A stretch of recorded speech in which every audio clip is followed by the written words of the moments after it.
With July already underway, I want to take a look at the major game releases coming up and decide on which games I think you guys should buy, which ones I think are more apt to wait on a sale for. And it's interesting because July features a lot of games that I think are going to take a while to actually get a discount for a variety of different reasons, you know, knowing these publishers of certain games, so you know, you have to take that into account as well. So we're looking at Switch and PlayStation 4 and PlayStation 5 titles, so without further ado, let's get right into it. And I want to start things off with the Nintendo Switch release of Ys 9 Monstrum Nox. I think this is a slam dunk buy if you are a JRPG fan, and if you've been a fan of the Ys games, which I think if you like JRPGs, you like the Ys games. This game already came out on PlayStation 4, it was really good, and now you can play it on Switch and PC. Hopefully the PC version turns out well. Like the Ys 8 PC release was a train wreck, but then ultimately it did end up being fine after updates and things like that. I think they've learned their lesson after that, and you know, this is going to turn out pretty well. At least I would like to hope so. NIS America is also a publisher that holds up their game price. I mean, they are literally about to increase the prices of their games on PC, so yeah, figure that one out. So if you think this is going to get a sale anytime in the near future, I highly doubt that. So, you know, dropping your $60 on it right away isn't a bad idea. There is a demo available on PC if you do want to check that out, and the full game itself will be out July 6th. Remember, already available on PlayStation 4 and hasn't really seen a discount for that version either. This, I guess, is kind of a buy, but it's through your PlayStation Plus subscription. A Plateau Innocence, the definitive edition, the remastered version, whatever you want to call it. It's coming to PlayStation 5. If you have a PlayStation 5, it's coming with your Plus subscription. I don't advocate you dropping like $40 or $50 or however much it's going to be, but with your Plus subscription, you should have an active Plus subscription so you get this. I imagine the majority of you guys do. I mean, if you don't want to have a Plus subscription because the games are, you don't really own them, obviously you have to maintain your Plus subscription, so you always have to keep that in mind. A lot of people are disappointed with the July offering, so I'll let you guys make up your decision on that. But if you have an active Plus subscription, or you're on the fence about signing up for Plus and you're questioning whether or not a Plague Tale Innocence is a good enough offering, I'm telling you, it's a great offering. It's a fantastic game, and a game that is very much narrative driven and has a very dark tone going on for it as well. Generally speaking, it does go on sale for like 75% off, and you'll get it for, you know, 11 to 12 bucks on PS4, so it's not like it's that expensive of a game regardless. But yeah, to get it with Plus, that's quite nice on the PlayStation 5. Remember, that's PlayStation 5 only, not on PS4, which is a bummer, but nevertheless, definitely something to take advantage of. Also a buy, I would say Neo The World Ends With You. This is a game that its demo came out, and its demo is tremendous. I highly recommend you go play that so you get the vibe of what this game is going for, but obviously it's a follow-up to World Ends With You, a DS RPG that came out all the way back in 2008. I paid $40 for that game back when it came out, and I was very satisfied with it, so you know I'm going to be picking up this follow-up. If you never played World Ends With You, you can still jump into Neo and have a good time. Expect great music, a great combat system, a very unique combat system, and a lot of focus on its storytelling as well. It will be arriving to Nintendo Switch and PlayStation 4 on July the 27th. It will ultimately be coming to the Epic Game Store sometime later in the summer, I believe. So, you know, you can decide on whether or not you want to use the Epic Game Store. I know some people are against that, but I still think Neo The World Ends With You is going to be a great buy for those of you that are fans of quirky JRPGs and games with great music. With Neo World Ends With You in general is going to have you covered on that end.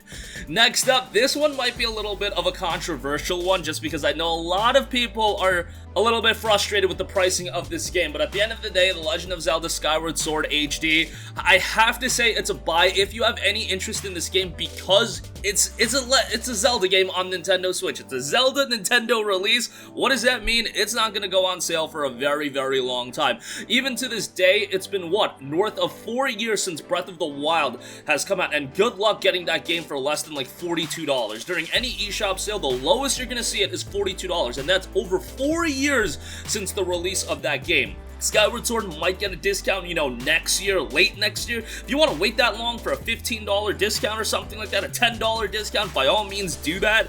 But for those of you that, you know, are kind of minded about, is this game going to go on sale soon? And if it is, then I don't want to buy it. Well, Skyward Sword is going to be a game that's going to hold up in price for a very long time. At the end of the day, it is, what, an 11-year-old game that's being released at $60? I agree with you on that end that is crazy, but this is Nintendo we're talking about. They released the Wind Waker HD HD game on the Wii U for $50. They released Twilight Princess HD, I believe, for $50 as well. When Skyward Sword HD was announced, I was like, yeah, this is gonna be a full-price game for sure. And at the end of the day, I expect it to sell very, very well, and of course, the amiibos or whatever have been selling out and are going for egregious price points. And now that you shouldn't buy for its marked up price point on eBay. The game itself, again, I don't think it's gonna go on sale for a very long time, so yeah, if you're a Zelda fan, you probably should just cop it at its full price because you're not going to get it any cheaper. Also, I think is a buy at full price, a Nintendo Switch and PC release, Monster Hunter Stories 2 Wings of Ruin. You guys might be a little bit surprised by that, but play the demo for this one as well, and I think you guys are going to be very, very excited for this game. It's a little bit different than your typical Monster Hunter title, but if you're a fan of Japanese RPGs, traditional ones, this is going to be right up your alley. I know there's a lot of JRPGs, so maybe pick and choose the ones you guys are really excited for, because when you're looking at Neo, Monster Hunter Stories 2, and Ys 9, that is a little bit of JRPG overload. And if I had to say to wait on one of them, as far as the one that I think is going to go on sale the quickest, Monster Hunter Stories 2 is probably that one. But the demo was so good, and from that standpoint, I can easily recommend this game, and I think it's going to be something that a lot of people are going to have a surprisingly great time with, because I think a lot of people at this point, they have not played the Nintendo 3DS title, and they're kind of memeing on the game, thinking that this is just like a gimmicky release of Monster Hunter, and it's not going to be a good game, but highly, highly expect Stories 2 to be a really solid game, and those of you that played the Nintendo 3DS release, you're probably expecting that as well. So those games, I would say, are buys. I do want to quickly take a look at some other games that I think are wait for a sale. The Great Ace Attorney Chronicles, it's going to be released at $40, and I know I kind of sound like a hypocrite if I bring up the fact that, you know, this game came out in 2015 for the 3DS, and it's, you know, you should just wait a little bit longer. Well, Zelda came out in 2010, but let's be real, Zelda's not gonna see a sale. At some point later this year, Great Ace Attorney Chronicles is absolutely gonna see a discount. I have no doubts of that in my mind. Really, I don't have that many doubts. But to be perfectly honest, Phoenix Wright Ace Attorney Trilogy has kind of held up in price. But even that at this point you can get for like 15 bucks. And I do think Great Ace Attorney Chronicles is going to see a sale, probably down to like $25, $25 to $30 by the end of the year, and it might be a more palatable pickup then. If you're a fan of Ace Attorney, by all means, this is definitely on the cusp of being a buy or not. I was completely out to lunch with my take of Devil May Cry 5 being a wait for a sale, so sometimes I'm not the best with Capcom titles, but in the case of Great Ace Attorney Chronicles, if you're a big fan, obviously $40 is going to be nothing to you to get this, but I think for everybody else, waiting a little bit is going to end up paying dividends.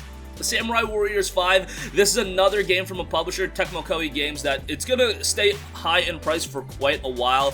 Tecmo Koei doesn't put their games on sale all too quickly, but I think for the majority of people, hey, you can wait 6 months for it, 6 to 9 months, and it will be down to $35 to $40. And I think for the Warriors titles, that's always going to be a more apt pickup than spending the full $60, at least in my opinion. Cris Tales is going to be released physically at $40. This is a gorgeous RPG, JRPG as well, so obviously RPG overload. This is one that I have to say is going to be a pass on for now. Then the game's absolutely gorgeous and definitely one to keep on your wish list. And lastly, one to keep on your wish list, but I think is going to go on sale pretty quickly, maybe in 2 to 3 months, and that is Eldest Souls. Eldest Souls looks really good. If you're into that boss rush Souls-like style of gameplay, Eldest Souls is going to be something that you really enjoy. I really dig the visual style of the game, something to definitely keep on your watch list, but maybe a month or two down the line you can get it at a better price. You can flip around a lot of my selections. Like, if you're not a fan of Japanese titles at all, you can skip a lot of these games. Like Neo The World Ends With You, that's not going to be your cup of tea. Monster Hunter Stories 2 Wings of Ruin, not going to be your cup of tea. If that's the case, you should probably, you know, take a little bit of a breather in July and save your money for August when Ghost of Tsushima's expansion comes out, and a lot of these other games are dropping in late August and September and for the rest of the year, because that is going to be a heavy period of game releases, and it might be wise to wait until then. Otherwise, if you're a fan of Japanese titles, Neo The World Ends With You I think is going to be banger. Monster Hunter Stories 2 I think is going to be awesome. Skyward Sword HD, I mean, it is what it is. We know that the game is great, but $60, I agree with you, it's a bit high of a price point, but we know it's not going to go on sale and people are still going to eat it up. Ys 9 Monstrum Nox I think is a slam dunk pickup if you haven't played it on PlayStation 4. That's going to wrap up this one. Do let me know all of your thoughts in the comment section down below. Thank you for watching, and goodbye.